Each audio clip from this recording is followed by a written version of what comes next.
Hello friends, स्वागत है आप सभी लोगों का। आज हम लोग देखेंगे सीटेट 2026 जो सितंबर में अभी एग्ज़ाम होने वाला है। उसके जो है टॉप 50 क्वेश्चन हम लोग देखेंगे, ये ध्यान रखना है। टॉप 50 क्वेश्चन ये नहीं है, लगभग जो है पूरा सिलेबस को ये कवर करता है, एकदम एग्ज़ाम ओरिएंटेड होगा।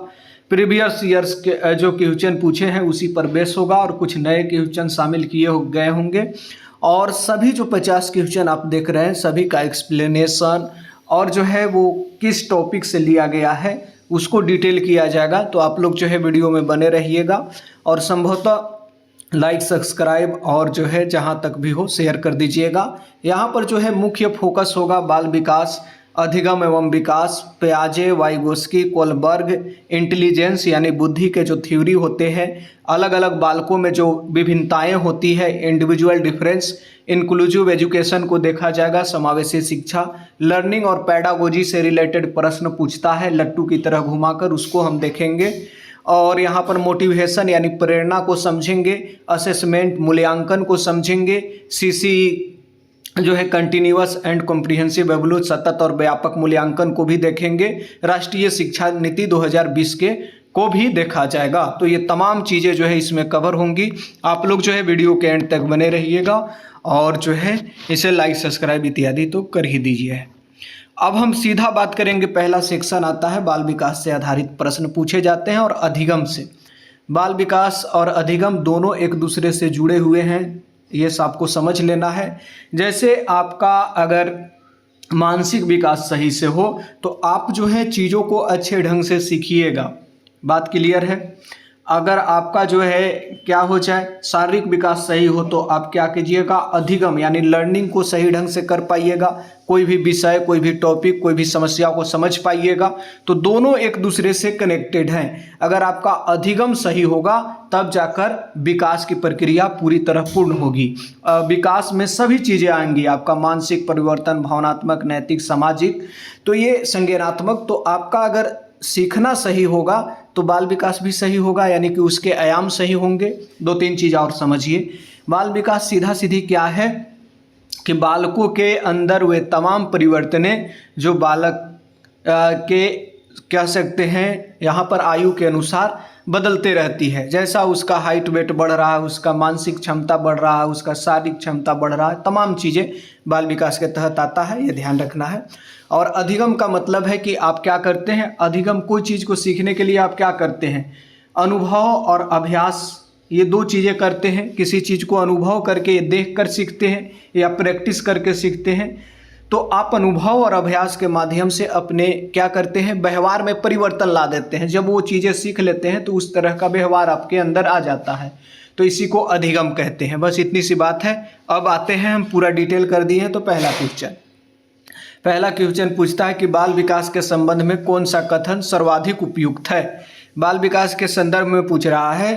तो विकास केवल शारीरिक परिवर्तन नहीं, ये एक टर्म आता है ग्रोथ जो है आपको शारीरिक परिवर्तन होता है, ये ध्यान रखना है। तो कभी कभार ग्रोथ से रिलेटेड प्रश्न पूछते हैं तो ये भी समझ लीजिए, आपके अंदर होने वाले वे परिवर्तन जिसे हम क्या कर सकते हैं, आसानी से माप सकते हैं, तो उसे हम लोग ग्रोथ कहेंगे, यानी वृद्धि। और वृद्धि है आपका जैसे आपका हाइट वेट, मांसपेशियाँ इत्यादि का बढ़ना, मोटाना, लंबाई होना। जैसे आपको खड़ा करके हम फीता से नाप दिए तो ये मात्रात्मक होता है, लेकिन आपको विकास जो है ये मात्रात्मक और गुणात्मक दोनों होता है, क्योंकि वृद्धि भी एक विकासे का पार्ट है, डेवलपमेंटे का पार्ट छोटा सा है, तो ये इम्पोर्टेंट है। तो विकास क्या है, यहाँ पर एक सतत प्रक्रिया है। सतत कहने का मतलब ऐसी प्रक्रिया जो लगातार चलते रहती है। कोई भी व्यक्ति हो, एक छोटा बच्चा हो, वो भी कुछ न कुछ चीज़ें उसके अंदर परिवर्तन आते रहते हैं। और एक जो है वृद्ध व्यक्ति हो, उनके अंदर भी कुछ न कुछ परिवर्तन आते रहते हैं। तो विकास सतत और क्रमिक परिवर्तन जो है प्रक्रिया है, क्रमिक, एक क्रम में होता है। बालक क्या करेगा, पहले अगर छोटा बच्चा को देखते हैं आप तो बैठना सीखता है, फिर रेंगना यानी गुड़रने लगेगा, खड़ा होगा, फिर चलेगा। चाहे जहीं कहीं का भी ये बालक हो इसी को फॉलो करेगा। दुनिया के हर एक बालक इसी क्रम को फॉलो करते हैं। तो ये इम्पोर्टेंट है, ये ध्यान रखना है। तो इस क्रम को जो है फॉलो करते हैं ये सब। जैसे हम एक चीज़ समझ रहे थे कि आप क्या करते हैं, कोई भी बालक डायरेक्ट चलने नहीं लगेगा, वो सीधे पहले बैठेगा ही, फिर गुड़रेगा, फिर खड़ा होगा, तब चलेगा। तो ये क्रम को ही फॉलो करेगा। तो दूसरा ऑप्शन हो गया सही। अब यहाँ पर दूसरा ऑप्शन थोड़ा सा व्याख्या और देख लेते हैं। बाल विकास में आपका शारीरिक, संज्ञानात्मक, सामाजिक, संवेगात्मक और भाषाई संबंधी जो है परिवर्तन शामिल होते हैं। यह जो है जन्म से लेकर मृत्यु तक चलने वाली प्रक्रिया है, तो कंटिन्यूअस है, सतत है। आगे बढ़ेंगे, थोड़ा कॉन्सेप्ट को और क्लियर करेंगे। तो ये क्वांटिटिव और क्वालिटेटिव दोनों है, यानी कि ये मात्रात्मक और गुणात्मक दोनों है। आपके अंदर भाषाई परिवर्तन कितना हुआ है इसे हम माप नहीं सकते, आपके अंदर सामाजिक विकास कितना हुआ है इसे माप नहीं सकते, तो ये गुणात्मक भी हो गया। आपका वेट कितना बढ़ा है हम मापेंगे, तो ये मात्रात्मक हो गया। आगे बढ़ेंगे। अब बच्चा पहले जो है केवल ध्वनियाँ निकालता है, फिर शब्द बोलता है, फिर वाक्य बनाता है, ये ध्यान रखना है। तो ये क्या हो रहा है, एक क्रम को फॉलो किया जा रहा है, सामान्य से विशेष की ओर डेवलपमेंट होता है, एक ये भी थ्योरी है। अब देखिए एक प्रश्न के लिए कितना सारा जो है यहाँ पर डिफिनेशन दिया गया है, तो समझिए इससे छूटने का कोई चांस नहीं है। अगला क्वेश्चन है कि निम्न में से विकास का कौन सा सिद्धांत सही है। विकास हमेशा सरल से जटिल की ओर होता है। अभी हमने ऊपर देखा बालक पहले क्या कर रहा था, जो है अक्षर को यहाँ पर समझ रहा था, शब्दों को समझ रहा था, फिर वाक्य बना रहा था। तो सामान्य से विशेष की ओर। छोटे बालक को क्या कीजिएगा, आप पेन जब पकड़ाते हैं, छोटा सा बच्चा है तो वो पेन को पूरा मुट्ठा मुन के और पकड़ेगा, गोल गोल बनाएगा, धीरे धीरे जो है वो अंगुलियों से पकड़ने लगेगा। तो सामान्य से विशेष की ओर हो रहा है, सरल से जटिल की ओर हो रहा है। विकास की गति, ये सब गलत है सब। आगे बढ़ेंगे, पहला ही आंसर हो गया। विकास सामान्यतः सरल से जटिल, सामान्य से विशेष की ओर होता है। अगला क्वेश्चन है, व्यक्तिगत भिन्नताओं को ध्यान में रखते हुए शिक्षक को क्या करना चाहिए। अब आपको व्यक्तिगत भिन्नता देखने के लिए कहीं जाने की ज़रूरत नहीं है। आपके बगल में जो भी व्यक्ति बैठा है उससे आप अपने आप को कंपेयर कीजिएगा, तो ये व्यक्तिगत भिन्नताएं आपको नज़र आ जाएंगी। हो सकता है आपका इंटरेस्ट दूसरा हो, उसका दूसरा हो, आपके सोचने समझने का तरीका अलग हो, उसका अलग हो, ये तमाम चीज़ें, आपकी क्षमता अलग हो, उसकी अलग हो, तो व्यक्तिगत भिन्नताएं होती है। इवन हर एक बालक, यहाँ पर कहा गया है राष्ट्रीय शिक्षा नीति 2020 में कि हर एक बालक क्या है, स्पेशल है, अद्वितीय है। जब हर एक बालक स्पेशल है, उसका रुचि अलग है, उसकी क्षमता अलग है, उसकी इंटरेस्ट अलग है, तो उसका शिक्षण विधि भी तो अलग होगा। क्योंकि एक शिक्षण विधि आप अपनाइएगा तो हर एक बालक पर अप्लाई नहीं हो सकता है। व्यक्तिगत भिन्नताओं को ध्यान में रखते हुए शिक्षक क्या कर सकता है, तो शिक्षण विधियों का जो है प्रयोग करेगा, अलग अलग शिक्षण विधियों का। तो ये चीज़ें सही होगा, सभी बच्चों को एक तरह से पढ़ाएगा, ये गलत है।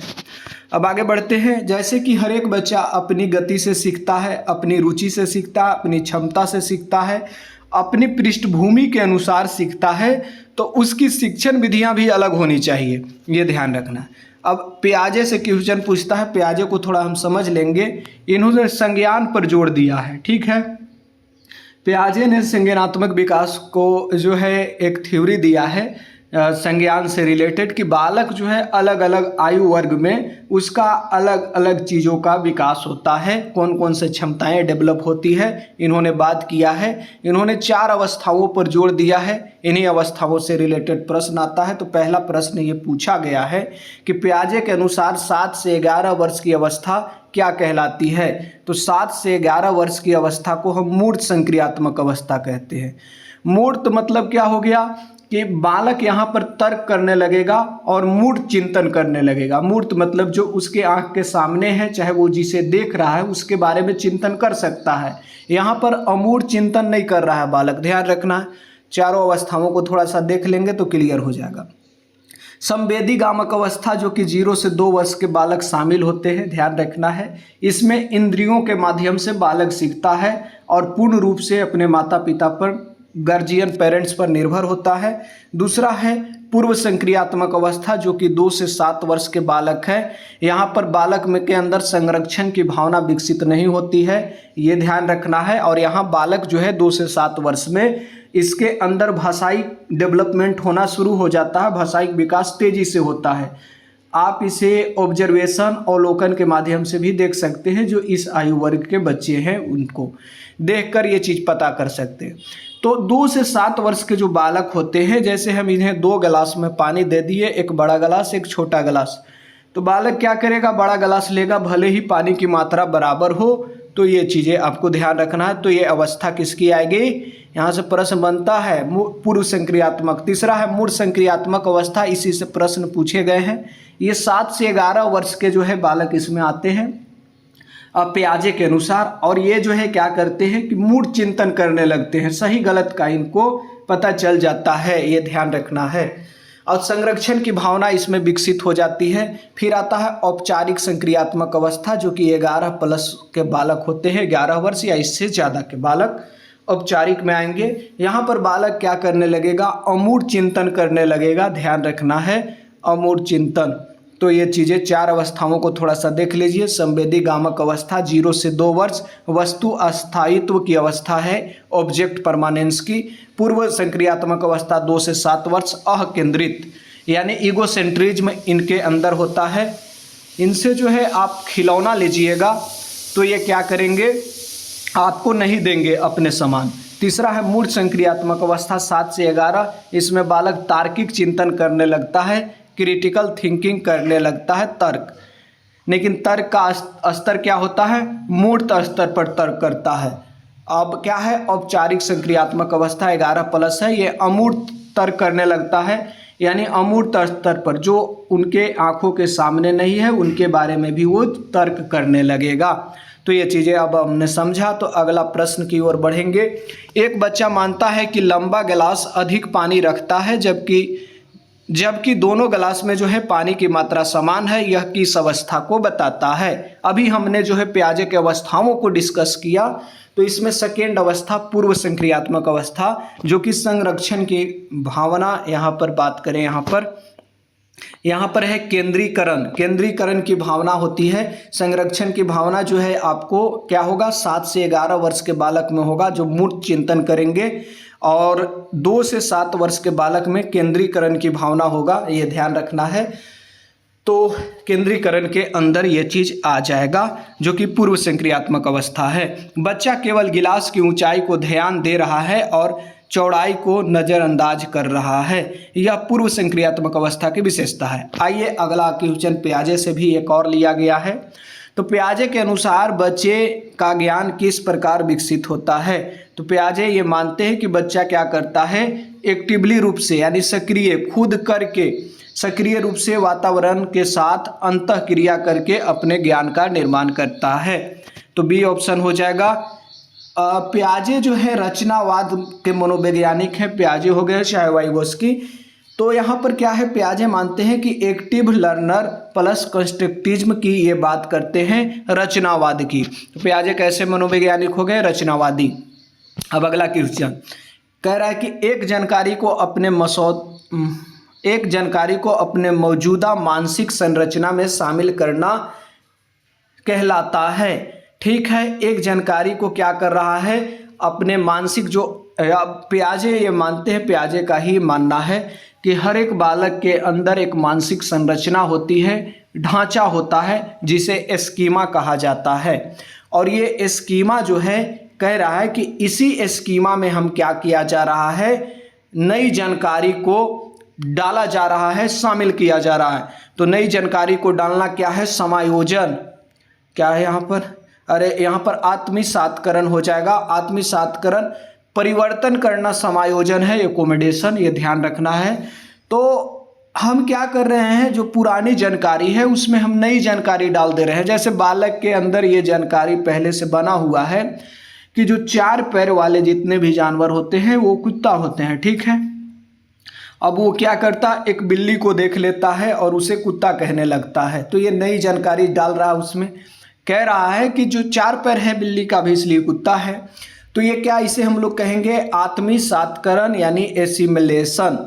एसिमिलेशन जब वो कर लेता है तो कोई उसे मोर नॉलेजेबल अदर या किसी के सहायता से वो सीखता है कि नहीं ये कुत्ता नहीं है, बिल्ली है। तब जो वो क्या करता है, पुरानी जो उसकी मानसिक संरचना स्कीमा थी उसमें परिवर्तन लाता है, तो उसी को कहते हैं समायोजन यानी एकोमोडेशन। ये दोनों टर्म को आप समझें। और तीसरा आता है संतुलीकरण यानी कि इक्विलिब्रेशन, यानी एकोमोडेशन और एसिमिलेशन के बीच संतुलित स्थापित करना इक्विलिब्रेशन कहलाता है। आइए समझें। एसिमिलेशन जो है पुरानी स्कीमा में नई जानकारी फिट करना, और एकोमोडेशन नई जानकारी के कारण पुराने स्कीमा में बदलाव करना। ठीक है, समायोजन करना इक्विलिब्रेशन हो जाएगा। अब प्याजे खत्म हुए तो वाइगोस्की आते हैं, इनको भी देखकर क्लियर किया जाता है। वाइगोस्की भी एक जो है सामाजिक रचनावाद के मनोवैज्ञानिक हैं, लेकिन यहाँ पर इनके अंदर एक चीज़ अंतर आ जाता है कि इन्होंने जो है क्या किया है, ये बात करते हैं स्कैफोल्डिंग की, MKO की, ये तमाम चीज़ें बात करते हैं, और ZPD की बात करते हैं। यानी कहने का मतलब है वाइगोस्की का कि ये जो है समाज को इम्पोर्टेंस दिया है और भाषा को। ये मानते हैं कि बालक क्या करता है, समाज के साथ इंटरकनेक्ट करके चीज़ों को सीखता है, ये ध्यान रखना है। और भाषा को इन्होंने जो है बहुत महत्व दिया है कि भाषा के माध्यम से जो है बालक क्या करता है, चीज़ों को सीखता है। तो इन्होंने सिद्धांत ही दिया है, सामाजिक सांस्कृतिक सिद्धांत। आइए समझे इन्हें। वाइगोस्की के अनुसार सीखने में सबसे महत्वपूर्ण भूमिका किसकी है? सबसे महत्वपूर्ण भूमिका होगा, क्योंकि ये समाज को इम्पोर्टेंस देते हैं, भाषा को, तो समाज की अंतःक्रिया, सामाजिक और सांस्कृतिक अंतःक्रिया को इन्होंने महत्व दिया है। आइए अब आगे बढ़ेंगे। वाइगोस्की सोशल कंस्ट्रक्टिज्म है, यहाँ पर सामाजिक रचनावाद के मनोवैज्ञानिक हैं। इनका एक अवधारणा है ZPD। ZPD होता है निकट संभावित क्षेत्र, यानी कि विकास, वास्तविक विकास और संभावित विकास के बीच का क्षेत्र। अब समझिए, zone of proximal development full form है। वास्तविक विकास क्या है? जो बालक खुद से करके चीज़ों को सीख सकता है। संभावित विकास क्षेत्र, जो बालक अपने शिक्षक की सहायता से और मदद से चीज़ों को कर रहा है, उसे हम लोग संभावित विकास क्षेत्र कहेंगे। इसी के जो है क्षेत्र को, बीच के क्षेत्र को हम क्या कहेंगे? ZPD। बस इतनी सी बात है। ZPD थोड़ा सा समझेंगे। जो बच्चा अकेले नहीं कर सकता, लेकिन किसी सक्षम व्यक्ति कौन होगा? MKO, more knowledgeable other. More knowledgeable other कौन हो सकता है? आपका शिक्षक, आपका पेरेंट्स, आपका सहपाठी, जो वो चीज़ों को जान रहा है, उसकी सहायता से व्यक्ति उस चीज़ों को जल्दी से कर पाएगा। ठीक है, अगर मान के चलिए बालक खुद कर रहा है तो उसे समय ज़्यादा भी लग सकता है, वो अगर मोर नॉलेजेबल अदर की सहायता से करेगा तो तुरंत कर लेगा। तो इससे रिलेटेड है ZPD, ध्यान रखना। अब क्या है यहाँ पर, क्या है अगला क्वेश्चन जो है वाइगोस्की से ही लिया गया है कि शिक्षक द्वारा विद्यार्थी को आवश्यकता के अनुसार सहायता देना क्या कहलाता है। अब क्या कर रहा है, विद्यार्थी किसी चीज़ को बना रहा है, कोई प्रश्न को हल कर रहा है। अब वो प्रश्न क्या कर रहा है, हल तो कर रहा है, नहीं कर पा रहा है। शिक्षक क्या कर देता है, उसे आकर थोड़ा सहायता दे देता है, हिंट्स दे देता है, चीज़ों को थोड़ा बता देता है। तो बालक क्या करने लगेगा, उस प्रश्न को हल करने लगेगा खुद से, और धीरे धीरे टीचर क्या करेगा, उस सहायता जो दे रहा है उसे वापस ले लेगा। ये अस्थायी सहायता होता है, स्कैफोल्डिंग, और बालक उस चीज़ को करना सीख लेगा। बस इतनी सी बात है और कोई दिक्कत नहीं है। स्कैफोल्डिंग मतलब सहारा, स्कैफोल्डिंग। उदाहरण, शिक्षक पहले गणित का उदाहरण हल कराता है, फिर संकेत देता है, अंत में बच्चा स्वयं हल करने लगेगा। अगला एक जो है मनोवैज्ञानिक कोलबर्ग आते हैं। इन्होंने जो है कोलबर्ग का सिद्धांत जो है नैतिक विकास का सिद्धांत है, ध्यान रखना है। ये नैतिकता की बात करते हैं कि बालक के अंदर नैतिकता का डेवलपमेंट स्तरों में होता है। अलग अलग स्तरों में अलग अलग आयु वर्ग के जो बालक होते हैं अपना नैतिकता अलग अलग दिखाते हैं, और उसका कारण अलग अलग होता है। कोई दंड और पुरस्कार के लिए नैतिकता दिखा रहा है, कोई अच्छा बालक बनने के लिए नैतिकता दिखा रहा है, कोई सामाजिक नियमों के लिए नैतिकता दिखा रहा है, और कोई खुद के ज्ञान के अनुसार नैतिकता दिखा रहा है। तो ये तमाम चीज़ें हैं। अब जैसे यहाँ पर इन्होंने 3 स्तर की बात की है नैतिकता की। पहला है पूर्व परंपरागत स्तर, जो कि छोटे बालक इसमें होते हैं। इसमें बालक पुरस्कार या दंड से बचने के लिए नैतिकता दिखा रहा है। बालक को पीट दीजिएगा, थोड़ा डांट दीजिएगा तो वो काम करने नहीं लगेगा। अगर उसको पुरस्कार दे दीजिएगा, टॉफ़ी दे दिए तो वो काम करना चालू कर देगा, तो इसलिए वो नैतिकता दिखा रहा है, बाकी कोई मतलब नहीं है। दूसरा है पारंपरिक स्तर। इसमें बालक क्या कर रहा है, अपने जो है अच्छे बालक बनने के लिए सामाजिक नियम के लिए नैतिकता दिखा रहा है। उत्तर पारंपरिक स्तर में ये जो है आपको अपने जो है मन के अनुसार, अपने चिंतन के अनुसार नैतिकता इसमें दिखाता है। अब अगला है कि बच्चा केवल दंड से बचने के लिए सही कार्य करता है, यह कोलबर्ग के किस स्तर का उदाहरण है। दंड से बचने के लिए काम कर रहा है तो ये पूर्व परंपरागत स्तर है, अभी हमने बताया था। यहाँ बच्चा निर्णय और दंड पुरस्कार आधारित होता है। अगला सेक्शन आता है इंटेलिजेंस यानी कि बुद्धि और इंडिविजुअल डिफरेंस यानी बालकों में विभिन्नता। ठीक है, हर एक बालक में कुछ न कुछ अंतर नजर आएंगी, तो इससे प्रश्न पूछे जाते हैं। तो यहाँ पर जहाँ भी आता है गार्डनर, बुद्धि का सिद्धांत जहाँ आएगा तो गार्डनर आकर चिपक जाएंगे। जो है हार्वर्ड गार्डनर जो है एक मनोवैज्ञानिक है, ये इन्होंने दिया है मल्टीपल इंटेलिजेंस का थ्योरी यानी बहुबुद्धि सिद्धांत। ये मानते हैं कि हर एक व्यक्ति में अलग अलग जो है बुद्धियाँ होती है, ये ध्यान रखना है। ये गार्डनर की अवधारणा है कि हर एक व्यक्ति में अलग अलग बुद्धियाँ होती है। कोई व्यक्ति क्या कर सकता है, शारीरिक बुद्धि किसी में होगी, किसी में संगीत, किसी में किसी में अंतः व्यक्तित्व बुद्धि होगी। यानी कि तो हम ये नहीं मान लेंगे कि कोई बालक क्या है पढ़ने में तेज है और कोई बालक पढ़ने में तेज नहीं है तो वो क्या है कमज़ोर है, ऐसा नहीं है, उसके पास दूसरा भी बुद्धि हो सकता है। तो गार्डनर जो है, गार्डन में बहुत सारे पेड़ पौधे होते हैं, तो बहुबुद्धि सिद्धांत है ये। बस इतनी सी बात है। ये क्या करते हैं थोड़ा समझेंगे। बुद्धि जन्म से पूरी तरह निश्चित होती है, बिल्कुल नहीं। बुद्धि जो है आपको, हाँ ठीक है, ठीक, यहाँ पर क्या है, बुद्धि के अनेक प्रकार हो सकते हैं, ये गार्डनर मानते हैं। गार्डनर मानते हैं कि बुद्धि के अलग अलग प्रकार होते हैं। गार्डनर ने विभिन्न प्रकार के बुद्धियों की अवधारणा दी, जैसे भाषायिक बुद्धि किसके पास होगा, जो कवि हैं, जो लेखक हैं, उनके पास भाषायिक बुद्धि होगा। तार्किक गणितीय बुद्धि जो क्या करते हैं, जो गणितीय से रिलेटेड व्यक्ति हों। स्थानिक बुद्धि जो, और इसके बाद शारीरिक गतिशील बुद्धि, जो प्लेयर वगैरह होते हैं उसमें शारीरिक गतिशील बुद्धि होती है। संगीतक बुद्धि होती है, जो क्या होते हैं सिंगर हो गए, उनके अंदर संगीत वाली बुद्धि होगी। एक आता है अंतः व्यक्तित्व बुद्धि। अंतः व्यक्तित्व बुद्धि में क्या है कि जो व्यक्ति क्या कर सके, सामने वाले के भावनाओं को समझ सके, ये शिक्षक के अंदर होता है अंतः व्यक्तित्व बुद्धि, शिक्षक, पॉलिटिशियन इत्यादि। फिर आता है अंतः, हलंत लगे रहेगा, तो ये क्या होता है, ये खुद को जानने वाली बुद्धि होती है, जैसे साधु महात्मा इत्यादि। तो ये चीज़ें हैं।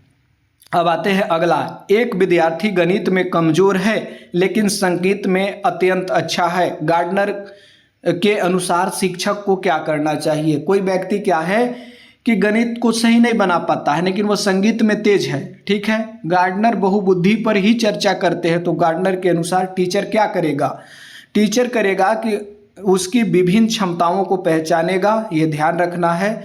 तो हर बच्चा किसी ना किसी क्षेत्र में सक्षम हो सकता है।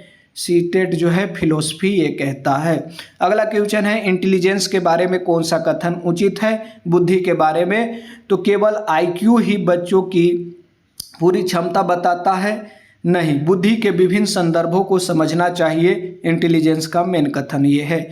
अगला सेक्शन आता है लर्निंग थ्योरी से, अधिगम सिद्धांत से। पोलवॉल जो है ये अधिगम सीखने का ये सिद्धांत है। ये अधिगम सिद्धांत वाले जो मनोवैज्ञानिक होते हैं ये बताते हैं कि बालक जो है कैसे सीख सकता है, लर्निंग कर सकता है, अधिगम कर सकता है। तो आइए इसमें पहला सिद्धांत आता है पोलवॉल का। पोलवॉल ने जो है आपको जो है क्लासिकल कंडीशनिंग थ्योरी दिए हैं, आइए इसे देखते हैं। इसके बाद आते हैं स्किनर, डायरेक्ट थ्योरी से पूछा जाता है क्वेश्चन। स्किनर जो है आपको क्या दिए हैं, यहाँ पर क्या हो जाएगा ऑपरेंट कंडीशनिंग थ्योरी। स्किनर बात करते हैं रीइंफोर्समेंट की, पॉजिटिव रीइंफोर्समेंट देना जरूरी है। बालक को शाबाशी वगैरह आप दे रहे हैं तो ये पॉजिटिव रीइंफोर्समेंट है। स्किनर इसकी बात करते हैं। आगे आते हैं बंडूरा, ये भी सीखने की सिद्धांत देते हैं। बंडूरा जो है क्या करते हैं, दूसरे को देखकर और उनका अनुकरण करके सीखने पर जोर देते हैं। यानी इन्होंने समाज को इम्पोर्टेंस दिया है, ऑब्जर्वेशन लर्निंग थ्योरी इन्होंने दिया है, ये ध्यान रखना है, बंडूरा। आगे बढ़ते हैं, यदि शिक्षक किसी अच्छे व्यवहार के बाद विद्यार्थी की प्रशंसा करता है वह व्यवहार बढ़ जाता है। यह क्या है, यह सकारात्मक पुनर्बलन है, यही स्किनर बात करते हैं इसकी। आगे बढ़ेंगे, पॉजिटिव रीइंफोर्समेंट वांछित व्यवहार के बाद सुखद परिणाम देता है। अगला इंक्लूसिव एजुकेशन से रिलेटेड है, समावेशी शिक्षा से। समावेशी शिक्षा कहने का मतलब है सभी का एक साथ मिलना। समावेशी शिक्षा में हर एक प्रकार के बालक एक ही छत के नीचे पढ़ते हैं, चाहे वो सामान्य हो, चाहे दिव्यांग बालक हो, चाहे कोई भी बालक हो, तो समावेशी शिक्षा उसे कहेंगे। समावेशी शिक्षा में अगर सब बालक एक साथ पढ़ रहे हैं तो यहाँ पर बहुत सारे वस्तुओं की आवश्यकता पड़ जाएगी। जैसे एक दिव्यांग बालक पढ़ रहा है तो उसके लिए व्हील चेयर की ज़रूरी पड़ जाएगी। एक दृष्टिबाधित बालक पढ़ रहा है तो उसके लिए जो है आपको क्या है, ऑडियो वाला सामग्री देना पड़ेगा, ये ध्यान रखना है। कोई बालक जो है नहीं सुन पाता है तो उसे विजुअल सामग्री देना होगा, तो ये इसमें सामग्रियाँ बढ़ जाती है, ध्यान रखना है। तो यहाँ पर क्या है, और अलग अलग जो है तरीका होना पड़ेगा सीखने के लिए यहाँ से। तो विशेष आवश्यकता वाले बच्चों को अलग पढ़ाना नहीं, अलग करना ही नहीं है किसी को, सभी बच्चों को समान कक्षा में सीखने का अवसर देना, बी ऑप्शन सही है। अगला क्वेश्चन कह रहा है कि दृष्टिबाधित बालक, दृष्टिबाधित उसे कहते हैं जो बालक देख नहीं पाते हैं, के लिए शिक्षक का सबसे उपयुक्त कदम क्या होगा। तो सबसे उपयुक्त कदम, अगर बालक देख नहीं पा रहा है तो क्या, वो तो किसी चीज़ को छू सकता है तो ब्रेल लिपि का आप उसको प्रयोग करवाइएगा। वो चीज़ों को सुन सकता है तो ऑडियो सामग्री दीजिएगा उसे, ये चीज़ें हैं। तो यहाँ पर क्या हो रहा है समझिए, आवश्यक सहायक सामग्री एवं अनुकूलन उपलब्धता कराना शामिल है। इंक्लूसिव का अर्थ है बच्चे को बदलना नहीं बल्कि बच्चों को वातावरण को अनुकूल बनाना, बच्चे के लिए वातावरण को। अगला क्वेश्चन है, कक्षा में एक बच्चा बहुत धीरे सीखता है, ठीक बात है। अब हम ये चीज़ पहले जान चुके हैं कि हर एक व्यक्ति के सीखने की गति अलग है, तो कोई बालक धीरे भी सीख सकता है। टीचर क्या करेगा ऐसे में, टीचर क्या कर सकता है, तुलना करेगा नहीं करेगा, उसकी सीखने की गति के अनुसार सहायता देना चाहिए, सी ऑप्शन। बस इतनी सी बात है। लर्निंग और पेडागोजी से रिलेटेड अगला जो है सेक्शन है, इसे देख लेते हैं। एक कंस्ट्रक्टिज्म क्लासरूम में शिक्षक की भूमिका क्या होती है। अब रचनावादी क्लासरूम है, ठीक है। रचनावादी में क्या होता है, बालक खुद करके सीख रहा है तो शिक्षक क्या करेगा, यहाँ पर शिक्षक उसे सहायता देगा खुद सीखने में, मार्गदर्शक का काम करेगा, तो फैसिलिटेटर की भूमिका निभाएगा। कंस्ट्रक्टिज्म में विद्यार्थी अपने अनुभवों के आधार पर ज्ञान का निर्माण करता है। अगला है, बच्चे की गतिविधियों को सीखने को कैसे देखना चाहिए। बच्चे के गतिविधि जो है उसमें सीखने को कैसे देखना चाहिए, क्या है, सीखने में जो गलती कर रहा है बालक को, आप कोई चीज़ पढ़ा रहे हैं तो बालक गलती कर दे रहा है तो उसे आप किस तहत पे देखिएगा, तो उसे सीखने की प्रक्रिया का एक भाग देखिएगा। गलतियां करेगा तब तो ही सीखेगा, तो गलतियां सीखने की प्रक्रिया है, इतना सी बात है, ये ध्यान रखना। सीटेट फेवरेट कॉन्सेप्ट है ये सीटेट का, error and opportunity for learning, यानी कि जो गलतियां कर रहा है वो अपॉर्चुनिटी है लर्निंग के लिए। अगला क्वेश्चन, यदि बच्चा किसी प्रश्न का गलत उत्तर देता है तो शिक्षक क्या कर सकता है। उसकी सोच को समझेगा, डांटना तो है ये नहीं है, तो सोच को समझेगा। गलत उत्तर को से जो है शिक्षक बच्चे की मिसकॉन्सेप्शन, यानी बच्चा कहाँ पर गलतियाँ कर रहा है उसे समझ सकता है। अगला सेक्शन आता है प्रेरणा यानी मोटिवेशन से, मोटिवेशन को भी देखेंगे। विद्यार्थी स्वयं के रुचि के कारण पढ़ता है, तो यह किसका उदाहरण है। जब आप खुद के लिए रुचि, इंटरेस्ट और खुशी के लिए किसी काम को कर रहे हैं तो ये आंतरिक अभिप्रेरणा हो गया, तो ए बी ऑप्शन हो गया।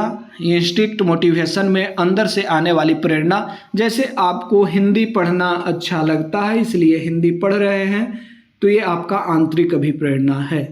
दूसरा है, जैसे आप हिंदी इसलिए पढ़ रहे हैं आप अच्छा नंबर ले पाएँ हिंदी में, तो ये बाहरी अभिप्रेरणा है। तो पुरस्कार, नंबर, दंड इत्यादि से बचने के लिए जो आप काम करते हैं तो वो बाहरी है। निम्नलिखित में कौन सा सीखने के लिए अधिक प्रभावी प्रेरणा है, तो ये क्या है, हर बार डर पैदा करने, सीखने में रुचि और अर्थपूर्ण अनुभव उत्पन्न करना। अगला सेक्शन आता है असेसमेंट यानी मूल्यांकन से। मूल्यांकन इसलिए किया जाता है कि बालक ने कितना सीखा, क्या सीखा, तमाम चीज़ को जांचा जा सके, समझा जा सके, बालक कहाँ गलतियाँ कर रहा है, इसको भी सीखने के लिए, जानने के लिए मूल्यांकन किया जाता है।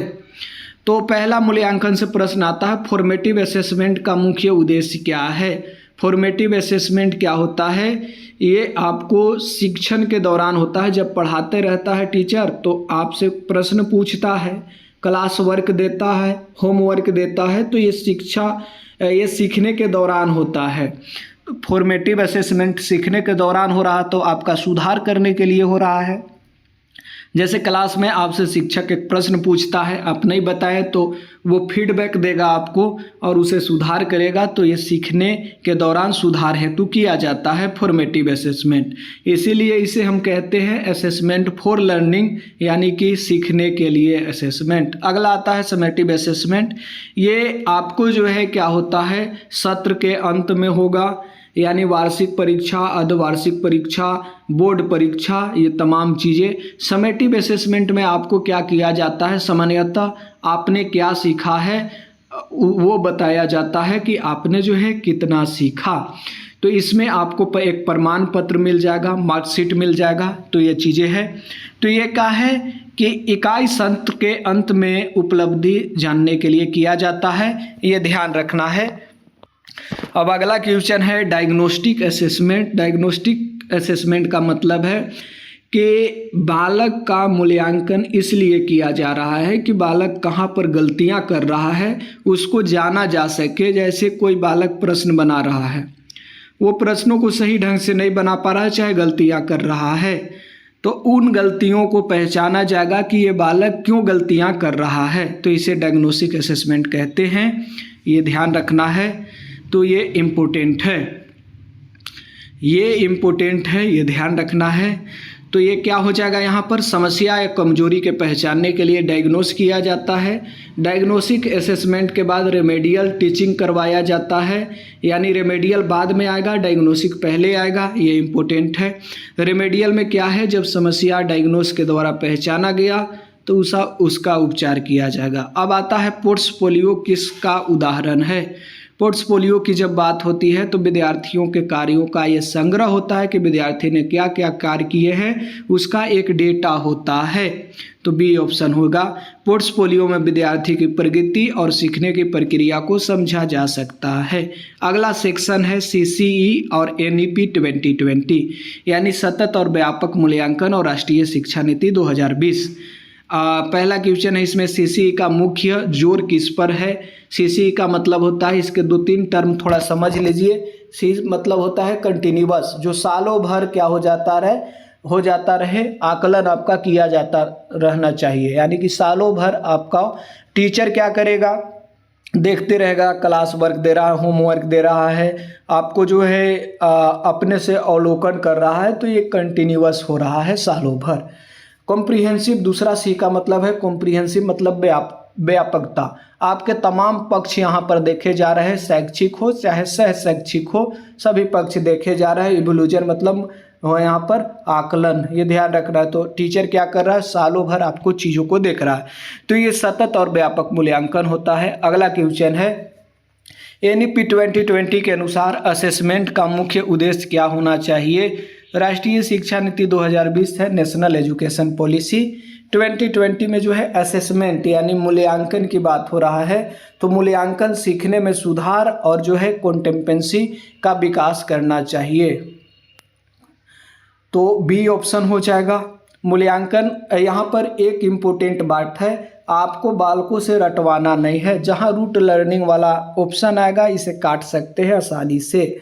ये जो है कॉम्पिटेंसी बेस्ड एजुकेशन लर्निंग पर जोर देता है, दक्षता आधारित शिक्षा, जिसमें बालक जो चीज़ें सीख रहे हैं उसे अपने जीवन में कर पा रहे हैं या नहीं। अगला सेक्शन ब्लूम टैक्सोनॉमी से आता है। एक मनोवैज्ञानिक है, इन्होंने जो है सीखने के स्तर को बताया है। ब्लूम रिवर्स टैक्सोनॉमी जो है कि रिवर्स टैक्सोनॉमी के अनुसार निम्नतम अंश जो है क्या है, सबसे निम्न कोग्निटिव लेवल क्या है। यानी कि ब्लूम टेक्सोनोमी के अनुसार सबसे निचला स्तर, इन्होंने 6 स्तर की बात किया है, ये ध्यान रखना होगा। सबसे निचला स्तर है, किसी चीज़ को याद कर लेना, जैसे भारत की राजधानी कहाँ है, नई दिल्ली, इसे याद कर लिया बालक, तो ये सबसे निचला स्तर है ब्लूम टेक्सोनोमी के अनुसार, रिमेंबर। और जो है यही चीज़ पूछेगा कि ठीक है आपके जो है एरिया में जल की समस्या है, इसे आप कैसे दूर कीजिएगा, मॉडल द्वारा बताए। तो एक मॉडल जो आप बना रहे हैं तो ये क्रिएट के स्तर पर हो जाएगा। तो ये सबसे उच्चतम स्तर है क्रिएट, और सबसे निम्नतम स्तर रिमेंबर यानी स्मरण, और सबसे उच्चतम स्तर क्रिएट यानी सृजन। तो ये चीज़ें हो गया, ये ब्लूम जी हैं। अब आगे बढ़ते हैं, जल संरक्षण के लिए नया मॉडल बनाइए। ये आपको सबसे उच्चतम स्तर है। नया मॉडल क्या कर रहे हैं, खुद से सृजन न कीजिएगा आप, तो ये क्रिएट वाला आ जाएगा, डी ऑप्शन। नया उत्पाद और मॉडल विचार बनाना क्रिएट है। 2 सिद्धांतों की तुलना करके अंतर बताइए, मुख्यतः किस कोग्निटिव का प्रोसेस है, तो ये एनालाइज का है, तुलना करना एनालाइज में आता है, बी ऑप्शन। अगला है सेक्शन 13 में language cognitive development and language के बारे में है, यानी भाषा और संज्ञानात्मक विकास। पहला प्रश्न है, बच्चे की भाषा संबंधित त्रुटियां को शिक्षक क्या करेगा, सीखने की प्रक्रिया मानेगा। जहां पर भी गलती कर रहा है तो ये सीखने का प्रोसेस ही होगा और स्वाभाविक हिंसा मानेगा। अगला है, बहुभाषी कक्षा में शिक्षक को क्या करना चाहिए। अब हम जान रहे हैं कि कोई भी विद्यालय में बालक आ रहा है तो अलग अलग क्षेत्र से आ रहा है, और जैसे ही क्या होगा एरिया बदलेगा तो वहाँ पर उसकी भाषा बदल जाती है। तो अलग अलग भाषा के बालक रहेंगे विद्यालयों में, तो शिक्षक क्या करेगा, शिक्षक जो है बच्चों की भाषाई विविधता को संसाधन की तरह लेगा, निगेटिव नहीं लेगा। मल्टी लैंग्वेजिज्म रिसोर्स नोट प्रॉब्लम, यानी इसे रिसोर्स के रूप में लेना है, समस्या के रूप में नहीं। आगे बढ़ेंगे, सेक्शन 14 है special needs and learning difficulty, यानी कुछ ऐसे बालक होते हैं जिसको क्या है कि कुछ अतिरिक्त सहायता की आवश्यकता होती है। ठीक है, अतिरिक्त सहायता की आवश्यकता होती है। कोई बालक मान के चलिए कि देख नहीं पा रहा है, तो उसे अतिरिक्त ब्रेल लिपि का उपयोग करवाएंगे, हम बोलकर चीज़ों को सुनाएंगे, तो ऑडियो वस्तुएं होंगी, वहाँ पर ब्रेल लिपि होगी, तो अतिरिक्त आवश्यकता जरूरी पड़ रहा है, बिल्कुल पड़ रहा है। कुछ ऐसे बालक होते हैं जिसको सीखने में दिक्कत आती है, जैसे वो बालक जल्दी नहीं सीख पाएंगे, भले ही सामान्य की तरह दिखेंगे लेकिन वो सीख नहीं पाएंगे। तो लर्निंग डिफिकल्टी और नीड्स, थोड़ा सा इस पर भी जोड़ देंगे, यहाँ से प्रश्न बनते हैं इसलिए। पहला क्वेश्चन है, डिसलेक्सिया मुख्यतः किस संबंधित कठिनाई है, किससे संबंधित। डिसलेक्सिया एक तरह का है आपको सीखने संबंधी कठिनाई है, ये लर्निंग डिसेबिलिटी है, अधिगम अक्षमता है। डिसलेक्सिया में क्या हो रहा है, बालक जो है पढ़ने और भाषा आधारित कौशल उनके अंदर दिक्कत होता है। पढ़ने में दिक्कत जिस बालक को यहाँ पर समस्या आती है वो डिसलेक्सिया से ग्रसित होते हैं। डिसलेक्सिया वाले बच्चे को उचित सहायता, समय और वैकल्पिक रणनीति देना महत्वपूर्ण है, तो वो सीख जाएंगे। डिसलेक्सिया हो गया, थोड़ा सा और जान लीजिए। एक आता है डिस्ग्राफिया। डिस्ग्राफिया ग्राफ आप लिख लाख के बनाते हैं, खींचते हैं लाइन, तो ये लिखने संबंधी विकार हो गया। एक आता है डिसकैलकुलिया। डिसकैलकुलिया कैलकुलेटर का यूज गणितीय गणना करने संबंधित कार्यों के लिए आप करते हैं, तो गणितीय विकार संबंधी कठिनाई बालक को डिसकैलकुलिया के अंदर रखेंगे। बस इतनी सी बात है। अब आते हैं ADHD वाले बच्चों के लिए कौन सी रणनीति अधिक उपयोगी होगी। प्रश्न पूछता है ADHD से, तो ADHD वाले बालक के लिए छोटे, स्पष्ट निर्देश एवं संरचित गतिविधियां कराना चाहिए। अब अगला सेक्शन आता है चाइल्ड सेंटर्ड एजुकेशन, बाल केंद्रित शिक्षा से। पहला प्रश्न है, चाइल्ड सेंटर क्लासरूम कैसा होना चाहिए। चाइल्ड सेंटर अगर बाल केंद्रित शिक्षा, बाल केंद्रित क्लासरूम है, यानी कि कक्षा है, तो वो कैसा होना चाहिए। शिक्षक हमेशा बोलता रहे, नहीं, शिक्षार्थी सक्रिय भूमिका निभाएं, बिल्कुल। केवल टेक्स्ट बुक महत्वपूर्ण है, नहीं। केवल एक ही चीज को महत्वपूर्ण संसाधन मान लेना, ये गलत है। प्रश्न पूछना, प्रोत्साहित किया जाना, प्रश्न को हतोत्साहित किया जाना चाहिए, नहीं, इसको प्रोत्साहित किया जाना चाहिए, तो केवल बी ऑप्शन सही होगा। ये सही है। अगला क्वेश्चन है, एक शिक्षक बच्चे को समूह में समस्या हल करने देता है, यह किसे बढ़ाता है? अब एक शिक्षक है वो क्या कर रहा है, अपने सहपाठियों के साथ मिलकर किसी समस्या को हल कर रहा है, किसी विषय को समझ रहा है, तो यह आपको सहयोगात्मक अधिगम कोऑपरेटिव लर्निंग कहलाता है। सहयोग में सीखना, कोऑपरेटिव लर्निंग मिलकर सीखना होता है। अगला सेक्शन है उच्च स्तरीय सीटेड क्वेश्चन, इसे देख लेते हैं। एक शिक्षक हर बच्चे को एक ही तरीके से उत्तर देने की अपेक्षा करता है। यानी एक शिक्षक क्या कर रहा है, क्लास में पढ़ा रहा है और वो एक ही तरह के उत्तर देने के लिए कह रहा है सभी बालकों को। यह किस सिद्धांत की उपेक्षा करता है?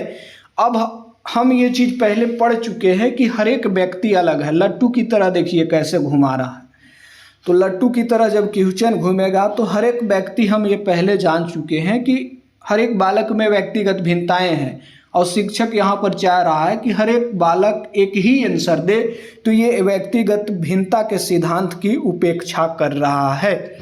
A option. अगला है, यदि शिक्षक केवल सही उत्तर पर ध्यान देता है। अब समझिए कोई टीचर है जो बालक सही उत्तर दे रहा है उस पर ध्यान दे रहा है, केवल सही उत्तर वाले पर, तो यह नहीं देखता कि बच्चे ने उत्तर तक पहुंचने के लिए कौन सी प्रक्रिया अपनाई। ठीक बात है, क्वेश्चन को थोड़ा पूरा पढ़िए। कोई एक टीचर है जो क्लास में पढ़ा रहा है, वो क्या कर रहा है कि बालक ने सही उत्तर लिख दिया, केवल उस पर ध्यान दे रहा है। वह यह नहीं देख रहा है कि इस उत्तर तक बालक कैसे पहुंचा, इसकी प्रोसेस क्या थी, तो वह किस महत्वपूर्ण पहलू की उपेक्षा कर रहा है। उपेक्षा करना मतलब उसका विरोध करना सीधा, तो वो जो है लर्निंग प्रोसेस की उपेक्षा कर रहा है। लर्निंग प्रोसेस में क्या होता है कि बालक जो है उत्तर तक कैसे पहुंचा, वो किन किन पहलुओं को फॉलो किया, ये तमाम चीज़ें आती है। तो ये हो गया सीटेट का दृष्टिकोण है, केवल आउटकम सही नहीं है, लर्निंग प्रोसेस सही है कि वह कैसे उत्तर तक पहुंचा। आगे बढ़ेंगे। एक बच्चा किसी समस्या का उत्तर अपने मित्र की सहायता से देता है। ठीक बात है, कोई बालक है, आपने देखा होगा क्लासों में, अगर वो नहीं बना पाएगा तो अपने दोस्त से पूछ लिया तो वो उत्तर दे दिया, लेकिन अकेले नहीं दे पाता। वाइगोस्की के अनुसार, वाइगोस्की को मैंने पहले पढ़ाया है कि ये बात करते हैं MKO की, मोर नॉलेजेबल अदर। तो ये उदाहरण जो है क्या है, यहाँ पर ध्यान रखना है, एस्केप फोल्डिंग के उदाहरण है, जिसमें सहायता के साथ जो है बालक उत्तर देता है। अगला क्वेश्चन है, शिक्षक पूछता है यह उत्तर कैसे प्राप्त किया। यह प्रश्न मुख्यतः किसे समझने में सहायता करेगा, तो बालक के सोचने की प्रक्रिया को सहायता देगा। ये ऑप्शन है। अगला, कक्षा में शिक्षक बच्चे को अलग अलग स्तर के कार्य देता है। ठीक है, एक कक्षा में कोई टीचर पढ़ा रहा है, हर एक बालक को अलग अलग जो है स्तर के कार्य दे रहा है, ताकि हर एक बच्चा अपनी क्षमता के अनुसार चुनौती प्राप्त कर सके। यह किस अवधारणा से सबसे अधिक संबंधित है, तो ये आपको डिफरेंशियल इंस्ट्रक्शन से संबंधित होगा, ये ध्यान रखना है। अगला है कि एक विद्यार्थी बार बार गणित में गलती करता है, शिक्षक उसकी कॉपी देख पाता है। ठीक है, अब क्या हो रहा है कि एक बालक जो है वो गणित को जब बना रहा है प्रश्नों को, तो बार बार जो है गलतियां कर दे रहा है। शिक्षक जो है उसकी कॉपी को देख पाता है कि वह जो है प्लेस वैल्यू के को जो है गलत समझ रहा है। शिक्षक का सबसे पहले क्या करना चाहिए, तो अधिक गृह कार्य देना बिल्कुल गलत है। अब बच्चा के मिसकंसेप्शन को दूर करने के लिए रेमेडियल टीचिंग कराएगा, उपचारात्मक शिक्षण कराएगा। वो ध्यान रखना है, डायग्नोसिस के बाद रेमेडियल होता है, रेमेडियल के बाद रीअसेसमेंट, पुनः असेसमेंट मूल्यांकन किया जाता है कि सीखा कि नहीं, दोबारा सिखाने के बाद। अगला क्वेश्चन है, निम्नलिखित में कौन सा प्रश्न उच्च स्तरीय चिंतन को सर्वाधिक बढ़ावा देता है। यदि आपके शहर में पानी की कमी हो जाए, आप समस्या के समाधान के लिए कौन सी योजना बनाएंगे और क्यों, तो डी ऑप्शन। यहाँ पर आपको एनालाइज जो है, अप्लाई, क्रिएट, एवोल्यूट सभी चीज़ें शामिल होंगी, तो ये उच्च स्तरीय प्रोसेस हो गया। कोग्निटिव प्रोसेस शामिल हो सकते हैं। अगला क्वेश्चन है, सीटेट में बाल केंद्रित एवं रचनावादी दृष्टिकोण के अनुसार या अनुरूप सबसे उपयुक्त शिक्षक कौन है। सबसे उपयुक्त शिक्षक जो प्रश्न पूछे, खोजने के लिए प्रेरित करे, चर्चा करने के लिए करे, अपने अनुभवों से सीखने का अवसर दे, तो ये सबसे अच्छा नीति है। यहाँ पर थोड़ा सा कॉन्सेप्ट को आइए। एक प्रभावी जो शिक्षक होता है, फैसिलिटर जिसे हम कहेंगे, मार्गदर्शक कहेंगे, वह बच्चों की पूर्व ज्ञान, अनुभव, व्यक्तिगत भिन्नताओं, सीखने की गति को ध्यान में रखते हुए सीखने के वातावरण तैयार करता है। तो इम्पोर्टेंट है। थोड़ा क्यूक रिवीजन देखेंगे। आप लोग लाइक शेयर सब्सक्राइब तमाम चीज़ें कीजिए। क्यूक रिवीजन में देखेंगे, पियाजे जो है कोग्निटिव डेवलपमेंट थ्योरी दिए हैं और रचनावाद के मनोवैज्ञानिक हैं। वाइगोस्की सोशल इंटरेक्शन, सामाजिक अंतःक्रिया को जोड़ दिया है। जेडपीडी की बात की है, एस्केप फोल्डिंग की बात की है। कोलबर्ग जो है मोरल डेवलपमेंट थ्योरी दिए हैं। Pavlov classical conditioning theory, operant conditioning theory, Skinner reinforcement की बात करते हैं, ये सकारात्मक पुनर्बलन की। बंडूरा ऑब्जर्वेशन लर्निंग की बात करते हैं। Gardner multiple intelligence, internal motivation, अंदर से आने वाले खुशी है। फॉर्मेटिव असेसमेंट क्या है, सीखने के दौरान होता है। डायग्नोस्टिक कठिनाई को पहचानना है। समेटिव उपलब्धि में जो है अंत में उपलब्धि का आकलन है, ये साल के अंत में परीक्षा। पोर्टफोलियो विद्यार्थी के कार्यों का संग्रह। एस्केप फोल्डिंग सीखने की अस्थायी सहायता। इंक्लूसिव एजुकेशन सभी बच्चों की सहभागिता। यहाँ क्या है, डिफरेंशिएशन, डिफरेंटियल, अच्छा बच्चे के ज़रूरत के अनुसार शिक्षण। और ब्लूम के टेक्सोनोमी में सबसे निचला स्तर रिमेंबर और सबसे ऊपरीला स्तर क्रिएट। उसके रिमेंबर के बाद अंडरस्टैंड, अप्लाई, एनालाइज और इवोल्यूट शामिल है। अगला है कि NEP 2020 कॉन्टेम्पेंसी बेस्ड एजुकेशन की बात करता है, दक्षता आधारित शिक्षा और बालक के होलिस्टिक डेवलपमेंट, होलिस्टिक असेसमेंट की। यहाँ पर थोड़ा सा मंत्र जान लीजिए। बच्चा को दोष नहीं, उसकी सीखने की प्रक्रिया मानना है। जो बच्चा गलती कर रहा है, सीखने की प्रक्रिया होगा वो। चलिए, बहुत बहुत धन्यवाद।